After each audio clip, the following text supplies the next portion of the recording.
നമസ്കാരം. സ്മാർട്ട് ഇൻവെസ്റ്ററിലേക്ക് ഏവർക്കും സ്വാഗതം.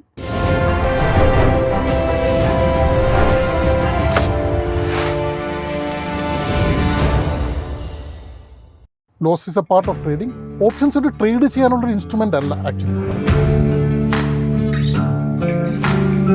റിസ്ക് മാനേജ് ചെയ്യാനുള്ള ഒരു ടൂളാണ് ഫ്യൂച്ചേഴ്സ് ആൻഡ് ഓപ്ഷൻസ്. ഇപ്പോൾ ഒരു 10,000 രൂപ അല്ലെങ്കിൽ 25,000 രൂപയുമായിട്ട് ട്രേഡ് ചെയ്യാൻ വരുന്ന ഒരാൾക്ക് ഗാംബ്ലിങ് ആൾ ടുഗദർ വേറൊരു ആസ്പെക്റ്റ് ആണ്. ട്രേഡിംഗ് ഷുവർലി അതൊരു സ്പെക്കുലേഷനാണ്, അതിന് ഡൗട്ടൊന്നുമില്ല. It's a speculative activity. Gambling എന്ന് പറഞ്ഞാൽ നമ്മൾ ലോട്ടറി എടുക്കുന്ന പോലെ, പെർട്ടിക്കുലർലി ഓപ്ഷൻസ് ട്രേഡിംഗ് ഒക്കെ മനോഹരമായിട്ട് ഗാംബിൾ ചെയ്യുന്ന പോലെ ചെയ്യും. എങ്ങനെ ട്രേഡിങ്ങിനെ ഒരു ബിസിനസ് ആക്ടിവിറ്റി പോലെ ചെയ്യാം, എങ്ങനെ നമ്മളൊരു ട്രേഡിൽ എൻട്രി ചെയ്യും, എവിടെ നമ്മൾ എക്സിറ്റ് ചെയ്യും, അതിൻ്റെ റിസ്ക് നമ്മളെങ്ങനെ മാനേജ് ചെയ്യും, എവിടെ സ്റ്റോപ്പ് ലോസ് വെക്കും. Trading is a business activity and you have to consider it as a business activity. ഇന്ന് നമ്മോടൊപ്പം മൈഫിൻ ടിവിയുടെ ഇക്വിറ്റി ആൻഡ് മാർക്കറ്റ് റിസർച്ച് കൺസൾട്ടൻ്റായ ശ്രീ മനോജ് അശോക് കുമാർ സാറാണ് നമ്മോടൊപ്പം ഉള്ളത്. Sir, welcome to the show. Thank you ma'am, thank you. സാറിനെ കുറിച്ച് ഞാൻ ഇൻട്രൊഡ്യൂസ് ചെയ്യുന്നതിനേക്കാൾ കുറച്ചുകൂടെ നല്ലത് സാർ തന്നെ ഒന്ന് ഇൻട്രൊഡ്യൂസ് ചെയ്യാം. ഷുവർലി. എൻ്റെ പേര് മനോജ് അശോക് കുമാർ. ഞാനൊരു സെബി അപ്രൂവ്ഡ് റിസർച്ച് അനലിസ്റ്റാണ്. ഞാൻ അപ്രൂവ്ഡ് എന്നേ പറയുന്നുള്ളൂ, രജിസ്റ്റേർഡ് അല്ല. ഈ അപ്രൂവലിനും രജിസ്ട്രേഷനും ഇടയ്ക്ക് കുറച്ച് പ്രോസസ് ഉണ്ട്, അതിനകത്ത് ഇങ്ങനെ നിൽക്കുക. ഞാൻ former SEBI registered research analyst ആയിരുന്നു. പിന്നെ മൈഫിൻ ടി വി എന്നെ കൈൻഡ് ഓഫ് എൻകറേജ് ചെയ്തുകൊണ്ട് ഞാൻ പിന്നെയും രണ്ടാമത് ആ പ്രോസസ് സെബി രജിസ്ട്രേഷനുള്ള പ്രോസസ് സ്റ്റാർട്ട് ചെയ്തു. ക്വാളിഫിക്കേഷൻ വൈസ് ഞാൻ ഒരു 2 ഡ്യുവൽ ക്വാളിഫിക്കേഷനാണ്. ഒന്ന് ഫൈനാൻസിൽ എനിക്ക് പോസ്റ്റ് ഗ്രാജുവേഷനും അങ്ങനെയുള്ള ക്വാളിഫിക്കേഷൻസ് ഉണ്ട്. രണ്ടാമത് സൈക്കോളജിയിൽ ക്വാളിഫിക്കേഷൻസ് ഉണ്ട്. അപ്പം ഈ ഫൈനാൻസും സൈക്കോളജിയും കൂടെ മിക്സ് ചെയ്യുന്ന ഒരു ഏരിയയാണ് ബിഹേവിയറൽ ഫൈനാൻസ് എന്ന് പറയും, അല്ലെങ്കിൽ ബിഹേവിയറൽ എക്കണോമിക്സ് എന്ന് പറയും. അപ്പോൾ എൻ്റെ സ്പെഷ്യലൈസേഷൻ ബിഹേവിയറൽ ഫൈനാൻസിലാണ്. ബിഹേവിയറൽ ഫൈനാൻസിൽ തന്നെ 2 ആസ്പെക്ട്സ് ഉണ്ട്. അതിലൊന്ന് നമ്മൾ എന്തുകൊണ്ട് ഇൻവെസ്റ്റ് ചെയ്യുന്നു, എവിടെ ഇൻവെസ്റ്റ് ചെയ്യുന്നു, എന്തുകൊണ്ട് ട്രേഡ് ചെയ്യുന്നു, എന്തുകൊണ്ട് ട്രേഡ് ചെയ്യുന്നില്ല, അങ്ങനെയുള്ള ഡിസിഷൻസ് നമ്മൾ എടുക്കുന്നു, ആ ഒരു ആസ്പെക്റ്റ്. രണ്ടാമത്തെ ആസ്പെക്റ്റ് എന്തുകൊണ്ട് പണം സ്പെൻഡ് ചെയ്യുന്നു, എന്തുകൊണ്ട് ചെയ്യുന്നില്ല, എവിടെ സേവ് ചെയ്യുന്നു, എവിടെ സേവ് ചെയ്യുന്നില്ല. ഇങ്ങനെ 2 സ്പെൻഡിങ്ങും as well as saving and investment, ഇങ്ങനെ 2 ആസ്പെക്ട്സ് ആണ് ബിഹേവിയറൽ ഫൈനാൻസിലുള്ളത്. അപ്പം ആ ഒരു മേഖലയിലാണ് ഞാൻ സ്പെഷ്യലൈസ് ചെയ്തിരിക്കുന്നത്. മാർക്കറ്റിനെ സംബന്ധിച്ചിടത്തോളം എൻ്റെ സ്പെഷ്യലൈസേഷൻ ഓപ്ഷൻസ് ട്രേഡിങ്ങിലാണ്. Options trading, futures and options എന്ന് പറയും. ഓപ്ഷൻസ് ട്രേഡിംഗ്, ഓപ്ഷൻസിൽ എങ്ങനെ ഓപ്ഷൻസിനെ യൂസ് ചെയ്യാം എന്നുള്ളതിലാണ് എൻ്റെ സ്പെഷ്യലൈസേഷൻ. സർ, ഈ ട്രേഡിങ്ങിനെ ഒരു ഗാംബ്ലിംഗ് ആയിട്ടോ അല്ലെങ്കിൽ ഒരു ഭാഗ്യപരീക്ഷണമായിട്ടോ കാണാതെ ഒരു ബിസിനസ്സായിട്ട് കാണാൻ, ഒരു സീരിയസ് ആയി കാണാൻ എന്തൊക്കെ കാര്യങ്ങളാണ് നമ്മൾ ശ്രദ്ധിക്കേണ്ടത്? നമ്മളിവിടെ 3 കാര്യങ്ങളെക്കുറിച്ചാണ് പറയുന്നത്. ഒന്ന് ഇൻവെസ്റ്റ്മെൻറ്റ്സ്, ഓക്കെ. 2 ട്രേഡിംഗ് അല്ലെങ്കിൽ സ്പെക്കുലേഷൻ, 3 ഗാംബ്ലിംഗ്. ഈ 3 ഡിസ്റ്റൻറ്റ് ആസ്പെക്ട്സിനെ കുറിച്ചാണ് നമ്മൾ പറയുന്നത്. ഒരു കമ്പനിയുടെ വാല്യുവേഷൻ നോക്കിയിട്ട് അത് നല്ല കമ്പനിയാണോ ചീത്ത കമ്പനിയാണോ, അതിൻ്റെ റൈറ്റ് പ്രൈസ് ആണോ, ഷെയർ പ്രൈസ് ആണോ അത് മേടിക്കാനായിട്ടുള്ളത്, അത് മേടിച്ചു വെക്കുക ഫോർ എ ലോങ് ടേം. അതിനെയാണ് നമ്മൾ ഇൻവെസ്റ്റ്മെൻറ്റ് കൊണ്ട് ഉദ്ദേശിക്കുന്നത്. ഈ ട്രേഡിങ് ഇൻവെസ്റ്റ്മെൻറ്റിനേക്കാളും ഷോർട്ട് ടേം ഒരു പീരീഡിനായിട്ട് നമ്മൾ മേടിക്കുന്നു. ചെറിയ period, may be four inside a day, intraday, or may be 2, 3, 4, 5 ദിവസത്തേക്ക് നമ്മൾ ഷെയർ മേടിക്കുന്നു, വിൽക്കുന്നു. അതിനെ നമ്മൾ ട്രേഡിംഗ് എന്ന് പറയും. ഗാംബ്ലിങ് ആൾ ടുഗദർ വേറൊരു ആസ്പെക്റ്റാണ്. ട്രേഡിംഗ് ഷുവർലി അതൊരു സ്പെക്കുലേഷനാണ്, അതിന് ഡൗട്ടൊന്നുമില്ല. It's a speculative activity. സ്പെക്കുലേഷനും ഗാംബ്ലിങ്ങും തമ്മിൽ വലിയൊരു ഡിഫറൻസ് ഉണ്ട്. ആ ഡിഫറൻസ് എന്ന് പറഞ്ഞാൽ സ്പെക്കുലേഷൻ കുറച്ചുകൂടെ കാൽക്കുലേറ്റീവ്, പ്ലാൻഡ് ഒരു ഡിസിഷൻ മേക്കിംഗ് പ്രോസസ്സിനെയാണ് നമ്മൾ സ്പെക്കുലേഷൻസ് എന്ന് പറയുന്നത്. ഗാംബ്ലിംഗ് എന്ന് പറഞ്ഞാൽ നമ്മൾ ലോട്ടറി എടുക്കുന്ന പോലെ, ലോട്ടറി എടുക്കുന്നു, കിട്ടിയാൽ കിട്ടി, 99% നമുക്ക് കിട്ടുന്നില്ല. ആ ഒരു ആക്ടിവിറ്റിയാണ് നമ്മൾ ഗാംബ്ലിംഗ് എന്ന് പറയുന്നത്. അപ്പോൾ ട്രേഡിങ് ഒരു ഗാംബ്ലിംഗ് പോലെ ചെയ്യാം. പെർട്ടിക്കുലർലി ഓപ്ഷൻസ് ട്രേഡിംഗ് ഒക്കെ മനോഹരമായിട്ട് ഗാംബിൾ ചെയ്യുന്ന പോലെ ചെയ്യാം. ഒരു ദിവസം നിങ്ങൾ രാവിലെ ഇത് ചെയ്യാനല്ല, ഒരിക്കലും ചെയ്യരുത്. 100% പണം പോകുന്ന പരിപാടിയാണ്. ഒരു 1000 രൂപയ്ക്ക് 1000 രൂപ നിങ്ങളുടെ അടുത്തുണ്ടെങ്കിൽ രാവിലെ വൈകുന്നേരം 3:30 മാർക്കറ്റ് ക്ലോസ് ചെയ്യുമ്പം ഒരുപാട് സർക്കംസ്റ്റാൻസിൽ 10,000 രൂപയായിട്ട് പോക്കറ്റ് വരും. അത് ചെയ്യുന്നതിൻ്റെ പേരാണ് ഗാംബ്ലിംഗ്. നമ്മൾ ഒരിക്കലും അത് പ്രോത്സാഹിപ്പിക്കില്ല. ട്രേഡിങ്ങിൻ്റെ പർപ്പസേ അതല്ല, നമ്മളത് പ്രോത്സാഹിപ്പിക്കില്ല. അപ്പം ട്രേഡിംഗ് എന്ന് പറഞ്ഞാൽ ഒരു ബിസിനസ് ആക്ടിവിറ്റി പോലെ വളരെ കാൽക്കുലേറ്റ് ചെയ്ത്, അതാണ് മൈഫിനിൽ നമ്മൾ പഠിപ്പിക്കുന്നത്. മൈഫിൻ്റെ ഒരു ആസ്പെക്റ്റിൽ മൈഫിൻ നിങ്ങൾ സബ്സ്ക്രൈബ് ചെയ്യുമ്പോൾ നിങ്ങൾക്കുള്ള ഒരു ഗുണം, എങ്ങനെ ട്രേഡിങ്ങിനെ ഒരു ബിസിനസ് ആക്ടിവിറ്റി പോലെ ചെയ്യാം. അതിന് എന്ത് ബിസിനസ് ചെയ്യണമെങ്കിലും നമുക്കൊരു ബിസിനസ് പ്ലാൻ വേണം. അതുപോലെ ഒരു ട്രേഡിങ്ങിനൊരു ട്രേഡ് പ്ലാനുണ്ട്, ട്രേഡിംഗ് സ്ട്രാറ്റജീസ് ഉണ്ട്. എങ്ങനെ നമ്മളൊരു ട്രേഡിൽ എൻറ്റർ ചെയ്യും, എവിടെ നമ്മൾ എക്സിറ്റ് ചെയ്യും, അതിൻ്റെ റിസ്ക് നമ്മളെങ്ങനെ മാനേജ് ചെയ്യും, എവിടെ സ്റ്റോപ്പ് ലോസ് വെക്കും, അങ്ങനെ റിസ്ക് എങ്ങനെ മാനേജ് ചെയ്യും, ഏതൊക്കെ ഇൻഡിക്കേറ്റേഴ്സ് അതിന് വേണ്ടി യൂസ് ചെയ്യും. ഇതൊക്കെ നമ്മൾ മൈഫിനിലൂടെ കണ്ടിന്യൂസ് ആയിട്ട് രാവിലെ 8:30 മുതൽ വൈകുന്നേരം 3:30-4 മണിയും പിന്നെ 7 മണിക്കും ഇങ്ങനെ പറഞ്ഞുകൊണ്ടിരിക്കുക ഇതിനെക്കുറിച്ചിട്ട്. അപ്പോൾ വളരെ എന്താ പറയുക, trading is a business activity and you have to consider it as a business activity.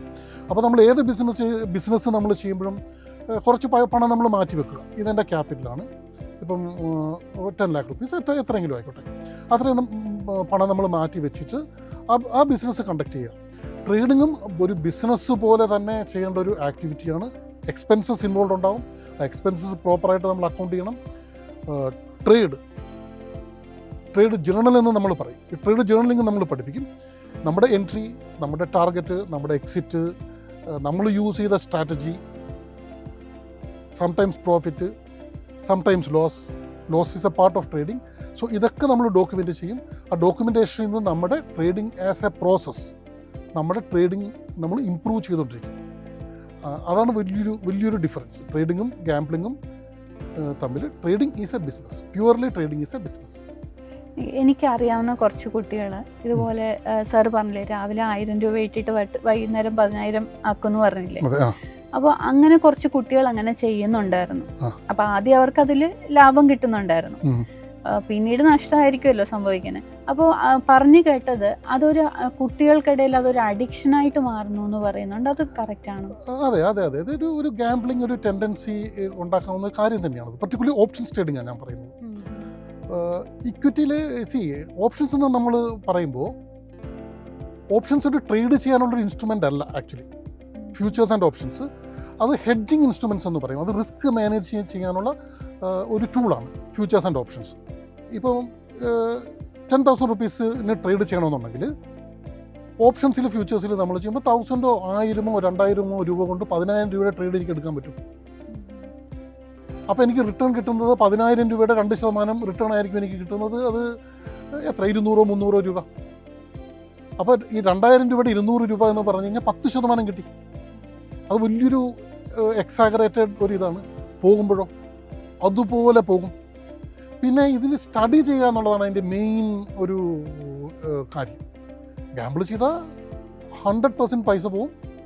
എന്നൊരു വലിയ ഇൻസ്റ്റിറ്റ്യൂഷണൽ ഇൻവെസ്റ്റേഴ്സ് താപ്പാനുകളിരിക്കുന്നൊരു സ്ഥലമാണ്. അവർ നമ്മളെപ്പോലുള്ള ആളുകൾ ഇങ്ങനെ നോക്കിയിരിക്കുക. നമ്മൾ പോയി കയറി കൊടുത്താൽ അവർ തീർത്ത് കളയും നമ്മളെ. വലിയ മ്യൂച്വൽ ഫണ്ട്സും ഫോറിൻ പോർട്ട്ഫോളിയോ ഇൻവെസ്റ്റേഴ്സും കോടിക്കണക്കിന് രൂപയും കൊണ്ട് അങ്ങനെ ഇരിക്കുന്ന ഒരു സിറ്റുവേഷനാണ്. അവിടെ ചെറിയ എമൗണ്ടുമായിട്ട് പ്രോപ്പർ നോളജ് ഇല്ലാതെ, പ്രോപ്പർ പ്ലാനിങ് ഇല്ലാതെ നമ്മൾ പോയി പെട്ടുപോയാൽ നമ്മളെ അവർ തീർത്ത് കളയും. ഇപ്പോൾ ഒരു 10,000 രൂപ അല്ലെങ്കിൽ 25,000 രൂപയുമായിട്ട് ട്രേഡ് ചെയ്യാൻ വരുന്ന ഒരാൾക്ക് അതിനെ ഒരു ബിസിനസ്സായി കാണാനും അതിൽ നിന്നൊരു വരുമാനം ഉണ്ടാക്കാനും സാധിക്കും. വളരെ ബുദ്ധിമുട്ടാണ്. ഒരു കൺസിഡറബിൾ ഒരു ക്യാപിറ്റൽ ഇല്ലെന്നുണ്ടെങ്കിൽ നമുക്ക് ഈ ട്രേഡിങ് പഠിക്കാനായിട്ട് യൂസ് ചെയ്യാം. അത് ഇക്വിറ്റി, 2-3 സംഭവമാണ് നമ്മൾ ട്രേഡ് ചെയ്യുന്നത്. ഒന്ന് ഇക്വിറ്റി, ഷെയർസ് മേടിക്കുന്നു, ഷെയർസ് വിൽക്കുന്നു. അതിൽ ഏറ്റവും റിസ്ക് കുറഞ്ഞ ഒരു ആക്ടിവിറ്റിയാണത്. വെച്ചാൽ എൻ്റെ അടുത്ത് 10,000 രൂപ ഉണ്ടെങ്കിൽ 10,000 രൂപയുടെ ഷെയർ ഞാൻ മേടിക്കുന്നു, ഏതെങ്കിലും ഷെയർ ആയിക്കോട്ടെ. ഇപ്പം SBI for example, state bank of India. ഇപ്പം ആസ് എൻ എക്സാമ്പിൾ 1000 രൂപ ആണ് സ്റ്റേറ്റ് ബാങ്ക് ഓഫ് ഇന്ത്യയുടെ വില ആണെങ്കിൽ 10 സ്റ്റേറ്റ് ബാങ്ക് ഓഫ് ഇന്ത്യ എനിക്ക് മേടിക്കാം, 10 സ്റ്റേറ്റ് ബാങ്ക് ഓഫ് ഇന്ത്യ എനിക്ക് വിൽക്കാം. അതിപ്പം വില കുറഞ്ഞാൽ അത് അങ്ങനെ അത് വെച്ചുകൊണ്ടിരിക്കാം. അതൊരു ഇക്വിറ്റി ട്രേഡിങ്ങിൻ്റെ ഒരു ആക്ടിവിറ്റി. അതുകൊണ്ട് നമുക്ക് 10,000 rupeesന് അത്ര കൺസിഡറബിൾ ആയിട്ടുള്ള ഒരു ഇൻകം ഒന്നും കിട്ടണമെന്നില്ല. പക്ഷേ പ്രോസസ്സ് പഠിക്കാൻ പറ്റും. 10,000 rupees കൊണ്ട് എങ്ങനെയാണ് ട്രേഡ് ചെയ്യേണ്ടത് എന്ന് പഠിക്കാൻ പറ്റും. രണ്ടാമതാണ് ഫ്യൂച്ചേഴ്സ് ആൻഡ് ഓപ്ഷൻസ്. ഈ ആസ് എൻ എക്സാമ്പിൾ ഇപ്പം പ്രേക്ഷകർക്ക് വേണ്ടി കൂടെ പറയുകയാണ്. ഇപ്പം ഫ്യൂച്ചേഴ്സ് ആൻഡ് ഓപ്ഷൻസ് നമ്മൾ ചെയ്യുമ്പോൾ നമ്മൾ ലോട്ട് എന്ന് പറയും, അല്ലെങ്കിൽ സ്റ്റോക്ക് എന്ന് പറയും. ഇപ്പോൾ 500 അല്ലെങ്കിൽ 550 പല ലോട്ടാണ്. ആസ് പെർ ഷെയർ പ്രൈസ് വെച്ചിട്ട് ഓരോ ഷെയറിൻ്റെയും ലോട്ട് സൈസ് ഡിഫറെൻ്റ് ആയിരിക്കും. ഇപ്പോൾ സ്റ്റേറ്റ് ബാങ്ക് ഓഫ് ഇന്ത്യ എനിക്ക് തോന്നുന്നു 650 ഏതാണ്ടാണ് ലോട്ട് സൈസ്. 600 തന്നെ എക്സാമ്പിൾ ചെക്ക് ചെയ്യണം, എനിക്കറിയില്ല. 600 ആണ് ലോട്ട് സൈസ് എങ്കിൽ 600 × 1000 ആണ് വിലയെങ്കിൽ 6 ലക്ഷം രൂപയായി അതിൻ്റെ വില. 6 ലക്ഷം രൂപയുടെ ഏകദേശം നമുക്കൊരു 20%, അതായത് 1,20,000 രൂപ വേണം മാർജിൻ ഒരു ഫ്യൂച്ചർ ലോട്ട് നമ്മൾ ഷെയർ ചെയ്യണം, ട്രേഡ് ചെയ്യണമെന്നുണ്ടെങ്കിൽ. 6 ലക്ഷം രൂപയുടെ ട്രേഡ് നമ്മൾ എടുക്കുന്നത് 1,20,000 രൂപയ്ക്കാണ്. അപ്പം ആ ക്യാപിറ്റൽ നമ്മുടെ അടുത്ത് വേണം. അപ്പോൾ 6 ലക്ഷം രൂപയുടെ 2% എന്ന് പറഞ്ഞാൽ എത്ര? 1,200 രൂപ. അപ്പോൾ 2% മാറുമ്പോൾ 1,20,000 രൂപയുടെ 2%. അത് കുറച്ചുകൂടെ വലിയൊരു എമൗണ്ട് ആവും. അങ്ങനെ അതാണ് ഈ ഒരു എക്സാഗറേറ്റഡ് ഒരു എമൗണ്ട് വരുന്നത്. അപ്പം ആ ഒരു എമൗണ്ട് ഇല്ലാതെ നമുക്ക് ഫ്യൂച്ചേഴ്സ് ട്രേഡ് ചെയ്യാൻ പറ്റില്ല. മൂന്നാമത് ഓപ്ഷൻസ് എന്ന് പറയും. ഓപ്ഷൻസ് മേടിക്കാൻ പറ്റും. ഓപ്ഷൻസ് എന്ന് പറയുമ്പോൾ ഇൻഷുറൻസ് പോളിസി പോലെയാണ്. ഇപ്പോൾ എൻ്റെ അടുത്തൊരു വണ്ടി ഉണ്ടെങ്കിൽ ഞാൻ ഇൻഷുറൻസ് വേണം എനിക്ക്. അപ്പോൾ ഇൻഷുറൻസ് അവർ തരുന്നത് 365 ദിവസത്തേക്കുള്ള 1 വർഷത്തേക്കുള്ള ഒരു ഇൻഷുറൻസാണ് തരുന്നത്. അതുപോലെ ഇപ്പം മെറീൻ ഇൻഷുറൻസ് എന്ന് പറയും. ഒരു സാധനം, ഒരു ഗുഡ്സ് ഒരു സ്ഥലത്തുനിന്ന് ഇപ്പം നമ്മുടെ വിഴിഞ്ഞം പോർട്ടിൽ നിന്ന് ട്രിവാൻഡ്രം വരെ കൊണ്ടുവരണമെങ്കിൽ ഒരു ഷോർട്ട് ടേം ഒരു 4 മണിക്കൂറത്തേക്ക് 3 മണിക്കൂറത്തേക്ക് ഇൻഷുറൻസ് എടുക്കാം. ആ ഇൻഷുറൻസ് എടുക്കുമ്പോൾ നമ്മളൊരു പ്രീമിയം കൊടുക്കും. ഓക്കെ, ഇപ്പോൾ ആ ഒരു പീരീഡ് കഴിഞ്ഞാൽ ആ പ്രീമിയത്തിന് വിലയില്ല. ഇപ്പോൾ എൻ്റെ വണ്ടിയുടെ ഇൻഷുറൻസ് 365 ദിവസത്തേക്ക് ഓരോ ദിവസം കഴിയും തോറും ആ പ്രീമിയത്തിൻ്റെ വില കുറഞ്ഞ് ഇൻഷുറൻസിൻ്റെ പ്രയോജനം കുറഞ്ഞു വരുന്നു. ലാസ്റ്റ് ദിവസമാകുമ്പം അത് 0, വിലയില്ലാതാകുന്നു. ഞാൻ പറഞ്ഞ പോലെ മറീൻ ഇൻഷുറൻസ് വിഴിഞ്ഞം പോർട്ടിൽ നിന്ന് തിരുവനന്തപുരത്ത് വരെ ഒരു സാധനം, അതിനെത്ര 6 മണിക്കൂറത്തേക്കായിരിക്കും. അത് സാധനം ലോഡ് ചെയ്യുന്നു, ലോറിയിൽ ലോഡ് ചെയ്യുന്നു, കൊണ്ടുവരുന്നു, അൺലോഡ് ചെയ്യുന്നു, അത് കഴിഞ്ഞു. അപ്പോൾ അതിനുവേണ്ടി അവർ കൊടുക്കുന്ന പ്രീമിയം ചിലപ്പം 20,000 രൂപയായിരിക്കും. ആ 20,000 റുപ്പീസിൻ്റെ വാല്യൂ ആ ഒരു 5-6 മണിക്കൂറിനേ ഉള്ളൂ. അതുപോലെ ഒരു സാധനമാണ് ഓപ്ഷൻ. ഇൻഷുറൻസ് പോലെ തന്നെ. ഇപ്പം അതിനൊരു പീരീഡുണ്ട്. ഇപ്പം നിഫ്റ്റി വീക്ക്ലി ഓപ്ഷൻ എല്ലാ ചൊവ്വാഴ്ചയും നിഫ്റ്റിയുടെ ഓപ്ഷൻ എക്സ്പയർ ആവും. ഇൻഷുറൻസ് പോളിസി എക്സ്പയർ ആകുന്ന പോലെ എക്സ്പയർ ആവും. എല്ലാ വ്യാഴാഴ്ചയും സെൻസെക്സ്, നമ്മുടെ BSEയുടെ ഇതാണ് സെൻസെക്സിൻ്റെ ഓപ്ഷൻ എക്സ്പയർ ആവും. എല്ലാ last Tuesday of the month ഒരു 225 ഷെയർസിന് ഈ ഓപ്ഷൻസ് അവൈലബിൾ ആണ്. അത് എക്സ്പയർ ആവും. ഇപ്പോൾ 10,000 റുപ്പീസ് ട്രേഡ് ചെയ്യാനുള്ള ഒരൊറ്റ ഓപ്പർച്യൂണിറ്റി എനിക്ക് 10,000 റുപ്പീസ് ഉള്ളെങ്കിൽ ഓപ്ഷൻസ് മേടിക്കുക എന്നുള്ളതാണ്. ഞാൻ ഇൻഷുറൻസ് മേടിക്കുന്നത് പോലെ ഓപ്ഷൻസ് മേടിക്കുന്നു. അപ്പോൾ ഇൻഷുറൻസിന് നമ്മൾ സം ഇൻഷുർഡ് എന്നൊക്കെ അവർ പറയുമല്ലോ, ഇത്ര രൂപയ്ക്കാണ് ഇൻഷുറൻസ് വേണ്ടത്. അതുപോലെ ഓപ്ഷൻസിന് നമുക്ക് ഒരു എമൗണ്ട് ഡിസൈഡ് ചെയ്യാൻ പറ്റും. അല്ലെങ്കിൽ ഈ എമൗണ്ട് ഡിസൈഡ് ചെയ്ത് മാർക്കറ്റ് ആൾറെഡി വെച്ചിട്ടുണ്ട് കോൺട്രാക്റ്റ്. ഞാൻ സ്റ്റേറ്റ് ബാങ്ക് ഓഫ് ഇന്ത്യയുടെ തന്നെ എക്സാമ്പിളിലേക്ക് വരിക. സ്റ്റേറ്റ് ബാങ്ക് ഓഫ് ഇന്ത്യയുടെ വില 1000 രൂപ. അപ്പോൾ 980 രൂപ, 960 രൂപ, 940 രൂപ, ഇങ്ങനെ പല എമൗണ്ടും മാർക്കറ്റ് ഡിസൈഡ് ചെയ്ത് വെച്ചിട്ടുണ്ട്. അതുപോലെ മേളിലേക്ക് 1020 രൂപ, 1000 രൂപ, 1020 രൂപ, 1040 രൂപ, ഇങ്ങനെ ഡിസൈഡ് ചെയ്ത് വെച്ചിട്ടുണ്ട്. ഓക്കെ, 2 രീതിയിലുള്ള റിസ്ക് ഉണ്ട് മാർക്കറ്റിൽ. ഒന്ന്, ഞാൻ ഒരു മ്യൂച്വൽ ഫണ്ടാണെന്ന് വിചാരിക്കാം. മ്യൂച്വൽ ഫണ്ടിൽ ഞാൻ ഷെയർ മേടിച്ച് വെച്ചിട്ടുണ്ട് ആളുകൾക്ക് വേണ്ടിയിട്ട്. എൻ്റെ ഇഷ്ടം പോലെ ഷെയർസ് മേടിച്ച് വെച്ചിട്ടുണ്ട്. അതിൻ്റെ വില കുറഞ്ഞു പോയാൽ എനിക്ക് വലിയ നഷ്ടമാണ്. മ്യൂച്വൽ ഫണ്ട് എന്ന് പറഞ്ഞാൽ നമ്മൾ മ്യൂച്വൽ ഫണ്ടിൽ ഇൻവെസ്റ്റേഴ്സ് ഡെയിലി വരുന്നു, പൈസ ഇടുന്നു, പൈസ എടുക്കുന്നു, അങ്ങനെ ഒരു സിറ്റുവേഷൻ ആണല്ലോ. അപ്പോൾ എങ്ങാനും ഈ പറയുന്ന സ്റ്റേറ്റ് ബാങ്ക് ഓഫ് ഇന്ത്യയുടെ വില 700 ആയി പോയാൽ എനിക്ക് വലിയ നഷ്ടമാണ്. എനിക്ക് പ്രൊട്ടക്റ്റ് ചെയ്തേ പറ്റൂ. എൻ്റെ ഷെയർസ്, എൻ്റെ കയ്യിലിരിക്കുന്ന ഷെയർ എനിക്ക് പ്രൊട്ടക്റ്റ് ചെയ്തേ പറ്റൂ. അതുപോലെ അതിൻ്റെ ഓപ്പോസിറ്റ് സൈഡാണ് ആസ് എ മ്യൂച്വൽ ഫണ്ട്. ഒരുപാട് ആളുകൾ കൊണ്ട് പണം തരുന്നുണ്ട്. കറക്റ്റ്, ഒരുപാട് ആളുകൾ നമ്മൾ തന്നെ മ്യൂച്വൽ ഫണ്ട് എടുക്കാനായിട്ട് കൊണ്ട് പൈസ കൊടുക്കുന്നുണ്ട്. ഈ ഷെയറിൻ്റെ പൈസ മേളിൽ പോലെ എന്ത് ചെയ്യും? ഞാൻ ഈ പണം താങ്കളുടെ നിന്ന് മേടിക്കുന്നത് 1000 രൂപയ്ക്ക് സ്റ്റേറ്റ് ബാങ്ക് ഓഫ് ഇന്ത്യ കിട്ടും, അതെനിക്ക് മേടിക്കാൻ പറ്റും. ആ ഒരു വിശ്വാസത്തിനാണ് ഞാൻ നിങ്ങളിൽ നിന്ന് പൈസ മേടിക്കുന്നത്. 1000 രൂപ എന്നുള്ള വില 1200 ആയ ഞാൻ എന്ത് ചെയ്യും? 1200 രൂപയ്ക്ക് ഞാൻ മേടിക്കേണ്ടി വരും. അപ്പം രണ്ട് തരം റിസ്ക്. ഒന്ന് വില കുറയുന്നൊരു റിസ്ക്, രണ്ട് വില കൂടുന്നൊരു റിസ്ക്. അപ്പോൾ ഈ ഓപ്ഷൻസ് കൊണ്ടിട്ട് ഇൻഷുറൻസ് പോലെ വില കൂടുന്ന റിസ്ക് നമുക്ക് മാനേജ് ചെയ്യാൻ പറ്റും, വില കുറയുന്ന റിസ്ക് മാനേജ് ചെയ്യാൻ പറ്റും. ഓക്കെ, അപ്പം വില കൂടുന്ന റിസ്ക് നമ്മൾ കാൾ ഓപ്ഷൻസ് എന്ന് പറയും, അതുകൊണ്ട് മാനേജ് ചെയ്യും. വില കുറയുന്ന റിസ്ക് പുട്ട് ഓപ്ഷൻസ് എന്ന് പറയുന്ന ഓപ്ഷൻസ് കൊണ്ട് മാനേജ് ചെയ്യും. കുറച്ച് കോംപ്ലിക്കേറ്റഡ് ആണ് അത് കുറച്ച് ഞങ്ങൾക്ക് ഡീറ്റെയിൽഡ് ക്ലാസ്സുകളുണ്ട്. മൈഫിനിൽ ഒരുപാട് ഡാറ്റ ഇതിനെക്കുറിച്ചുണ്ട്, ഒരുപാട് ഡീറ്റെയിൽഡ് ക്ലാസ്സുകളുണ്ട്, ഇൻഫർമേഷൻ ഉണ്ട്. അപ്പോൾ കുറച്ച് അത് ഒന്ന് നമ്മുടെ സബ്സ്ക്രിപ്ഷൻ മോഡലിൽ ആ കോഴ്സ് തന്നെ ഉണ്ടെന്ന് തോന്നുന്നു എനിക്ക്. 10-12 അല്ല, മൈഫിൻ ആപ്പിനകത്ത് കോഴ്സുണ്ട്. ഈ ഓപ്ഷൻസ്, അഡ്വാൻസ് ഓപ്ഷൻസ്, അങ്ങനെ കോഴ്സുണ്ട്. പിന്നെ നമ്മൾ പേഴ്സണലായിട്ടും ആളുകളെ ഇൻഫർമേഷൻ കൊടുക്കുന്നുണ്ട്, ഹെൽപ്പ് ചെയ്യുന്നുണ്ട്. അപ്പോൾ ഇത് ഇത്തിരി കോംപ്ലിക്കേറ്റഡ് സബ്ജക്റ്റാണ്. അപ്പം അതിലേക്ക് വരിക എന്നുള്ളതാണ് മെയിൻ ആയിട്ട് ചെയ്യേണ്ട ഒരു കാര്യം. രണ്ടാമത്, അപ്പോൾ ഈ ഓപ്ഷൻസ് എന്ന് പറയുന്ന സാധനം എനിക്ക് മേടിക്കാനും പറ്റും, എനിക്ക് വിൽക്കാനും പറ്റും. അതായത് ഒരു ഇൻഷുറൻസ് കമ്പനി പോളിസി വിൽക്കുന്ന പോലെ എനിക്ക് വിൽക്കാനും പറ്റും, മേടിക്കാനും പറ്റും. അപ്പോൾ ഇപ്പോൾ ഇൻഷുറൻസ് തന്നെ എടുത്താൽ, ഇപ്പോൾ വണ്ടിയുടെ ഇൻഷുറൻസ്, ഒരു ആക്സിഡൻറ്റ് നടന്നു വെച്ചു, അതിൻ്റെ റിസ്ക് ഒന്ന് ആലോചിച്ച് നോക്കിയാൽ അൺലിമിറ്റഡ് ആണ്. ഇൻഷുറൻസ് കമ്പനി കൊടുക്കേണ്ട പണം അൺലിമിറ്റഡ് ആണ്, കുറച്ചല്ല. ഇപ്പോൾ ഒരു വെഹിക്കിൾ ആക്സിഡൻറ്റിൽ ഒരു 6 പേര് മരിച്ചു, ഒരു കാർ ആക്സിഡൻറ്റിൽ 6 പേരുടെ എത്രയോ കോടി രൂപ ഇൻഷുറൻസ് കമ്പനി കൊടുക്കണം. കിട്ടുന്ന പൈസയോ തുച്ഛമാണ്. മേടിക്കുന്നത് 10,000 രൂപ പ്രീമിയം ആയിരിക്കും. അവർ എടുക്കുന്ന റിസ്ക് 6 ലക്ഷം 7 ലക്ഷം. അപ്പോൾ വിൽക്കുന്നവരെ സംബന്ധിച്ച്, പോളിസി വിൽക്കുന്നവരെ സംബന്ധിച്ചിടത്തോളം, അല്ല ഓപ്ഷൻസ് വിൽക്കുന്നവരെ സംബന്ധിച്ചിടത്തോളം റിസ്ക് അൺലിമിറ്റഡാണ്, ലിമിറ്റില്ല. വാങ്ങുന്നവരെ സംബന്ധിച്ചിടത്തോളം ഏണിങ് അൺലിമിറ്റഡ് ആകുമെന്നല്ല. മനസ്സിലായോ ഞാൻ പറയുന്നത്? ഇപ്പം എനിക്ക് കാർ ഇൻഷുറൻസ് ഉണ്ടെന്നുണ്ടെങ്കിൽ ഒരു റിസ്ക്, വഴിയിലൊരു ആക്സിഡൻറ്റ് നടക്കുന്നു, ഒരു 2-3 ആളുകൾ മരിച്ചു പോകേണ്ടൊരു സിറ്റുവേഷൻ വരുന്നു, ആ ഒരു സിറ്റുവേഷൻ ആകുന്നു. അപ്പം എൻ്റെ ലയബിലിറ്റി, ഞാൻ കൊടുക്കേണ്ട പൈസ മുഴുവൻ ഇൻഷുറൻസ് കമ്പനി കൊടുക്കുക. അപ്പോൾ എനിക്ക് അതിൽ നിന്നുള്ള പൊട്ടൻഷ്യൽ, എൻ്റെ സേവിങ് എന്ന് പറഞ്ഞാൽ ലാക്സ് ക്രോസിലാണ്. അതുപോലെ ഓപ്ഷൻസ് മേടിക്കുന്ന ഒരാൾക്ക് എത്ര വേണമെങ്കിലും ആകാം, അയാളുടെ ഏണിങ് എത്ര വേണമെങ്കിലും ആകാം. ഈ ഒരു സംഭവമാണ് ആളുകൾ പോയി ഓപ്ഷൻസ് മേടിക്കുന്നത്. ഈ ഒരു സംഭവമാണ് ഈ 1000 രൂപ മേടിച്ചിട്ട് 10,000 രൂപ ഇന്നേരം ആകും എന്ന് വിശ്വസിച്ച് അവരത് ചെയ്യുന്നത്. പക്ഷേ നമുക്ക് ഇത്ര വണ്ടികളും ഇത്ര ഇതുള്ളപ്പോൾ എത്ര ആക്സിഡൻറ്റ് നടക്കുന്നുണ്ട്.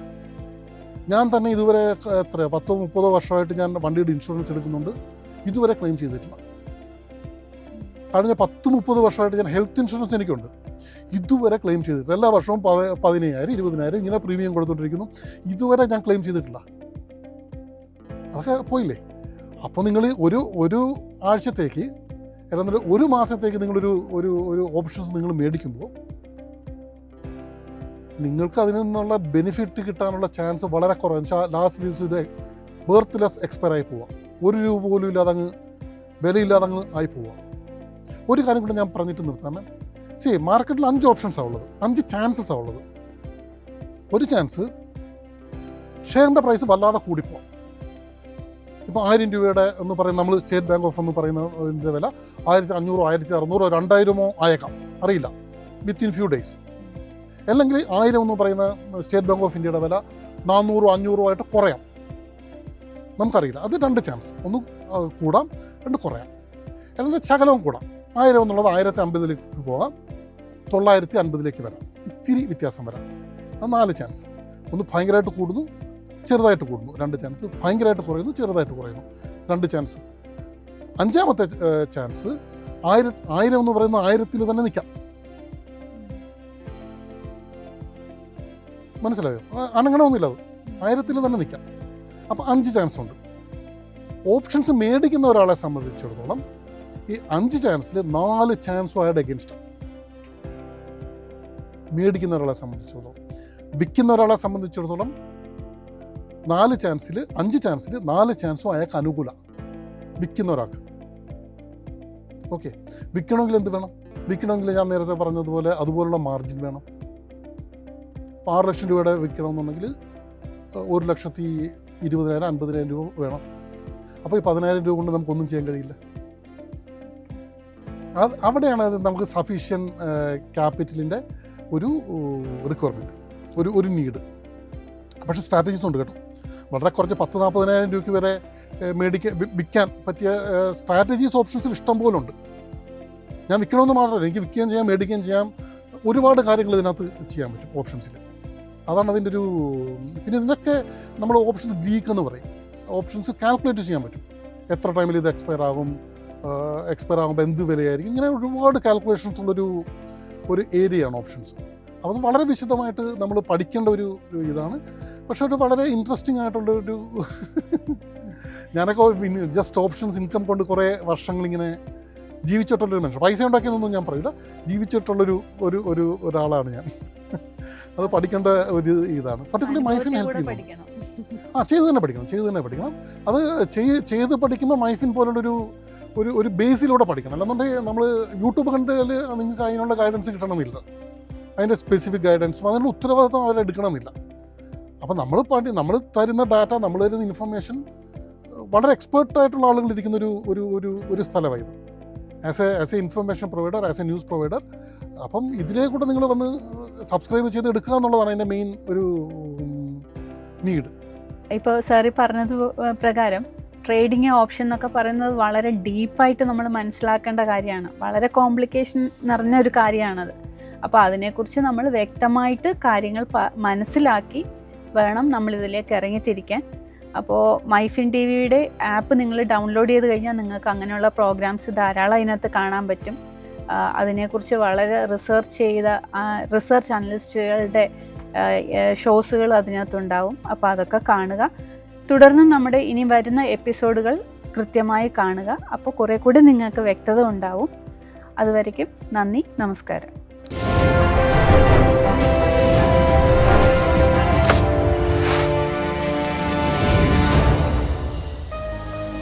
എളുപ്പത്തിൽ സമ്പാദ്യം വളർത്താം. ഇന്ന് തന്നെ MyFin T V app download ചെയ്യൂ.